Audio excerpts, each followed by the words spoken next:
Hi, I'm Raleigh Brown, and today we're going to do a lesson on the nuts and bolts of fingerpicking guitar. So there's a lot of styles of guitar that now come under the heading of fingerstyle, but we're going to focus on one particular approach, which I think will be the most effective at helping you to learn to play fluently, fluidly, and improvisationally when you want to. Okay, and so first we're going to tune up a little bit, and then I'm going to talk to you about this style and explain it a little bit, give you an overview, and then we'll get down to some specific exercises for helping you learn it. So we're going to tune the guitar. First, your high E string, also known as the first string. The second string is B. The third string is G. Fourth string is D. The fifth string is A. And the sixth string is your low E. Okay, so now if we're all tuned up, we'll get down to business. So the style of fingerpicking I want to show you today it has a bunch of different names associated with people. They call it Travis picking or cotton picking. But really underneath it is a concept that we call constant alternate bass. So you have a pattern when you're playing in which the bass is kind of your drummer and bass player, and it keeps the beat. And that's all done with your right hand thumb. And then on top of that, you have room for the fingers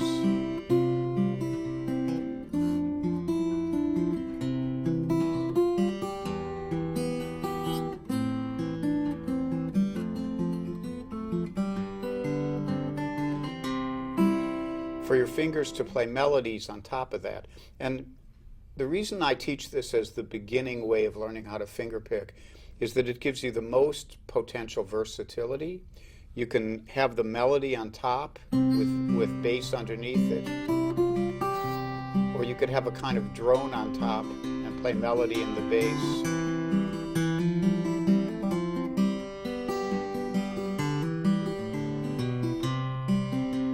Or later on, you may play stuff where you have a bass line going.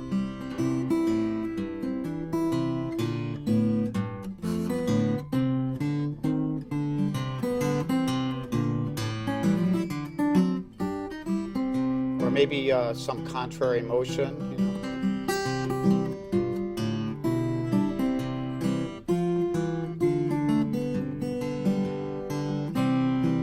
or parallel motion.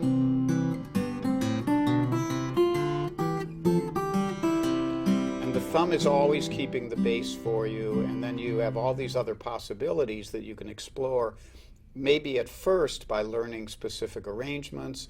Later on, you might actually be able to improvise in this style. So that's kind of my starting off point. And then there are a bunch of ways that you can go later on. But, you know, I spent maybe 10 years just messing with this stuff before I got too far off the beaten path. So that might work for you too. So I'm going to show you a bunch of exercises. I think it'd be a great idea for you to watch the DVD all the way through and see an overview of everything I'm showing, and then maybe go back and start working on like one little exercise at a time and see if you can get that into your hands. Remember that everything I teach here took me years and years to kind of absorb, and don't expect yourself to be able to do it in a couple hours or a couple days. Be patient, keep working. Try to find things that make you happy to play and you enjoy playing, and progress will keep happening in a kind of glacial way. At least that's the way it worked for me. Okay? So we're going to use three methods as a way of teaching you this material. And the first method is what I call the single note method, and it means we're going to talk about keeping the bass going and then being able to throw in a note here and there to make the rhythm roll a little more, or just to define a texture.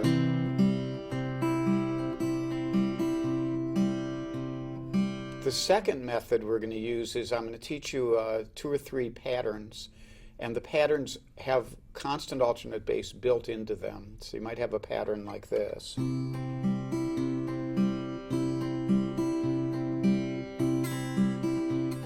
these sound pretty limiting at first, but once you know a couple of them and can kind of change them up, it helps you develop the independence in your bass that we're going to need as we go on. And the third method is to actually either learn a specific arrangement in a style that somebody else arranged, or maybe to learn how to arrange something yourself. And so we're going to deal with that too. So we're going to start out, I think, with a really simpler exercise than that. We're just going to go C with the bass, C, A minor, F, F, D minor, D minor, G, G, E minor, C, C. And if you wanted to keep it even, you could do 2 more C's. And first what I'd like you to do is to get comfortable just doing that. And we're going to go to a split screen so you can see the chords and see what my right hand is doing as I do this.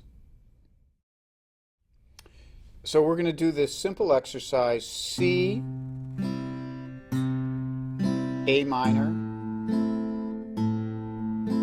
F, D minor,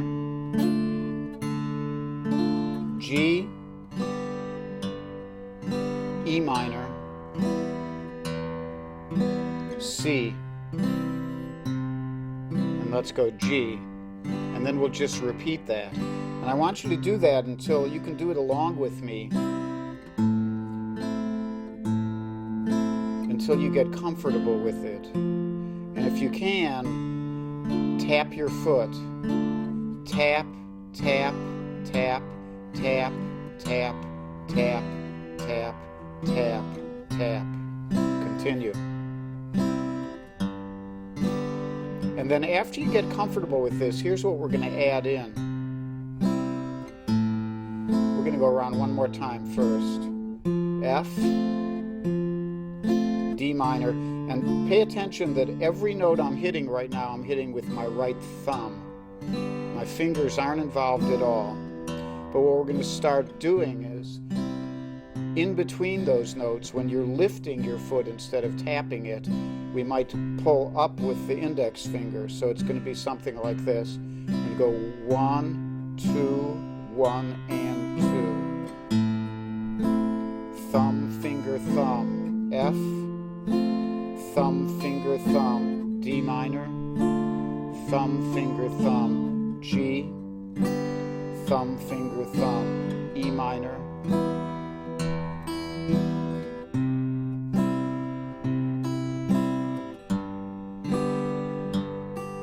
If you have trouble envisioning this, just remember that your bass notes are happening at the same time as you're tapping your foot. And the notes with your finger are happening as you lift your foot. So now just stay on your C chord and try just going bass,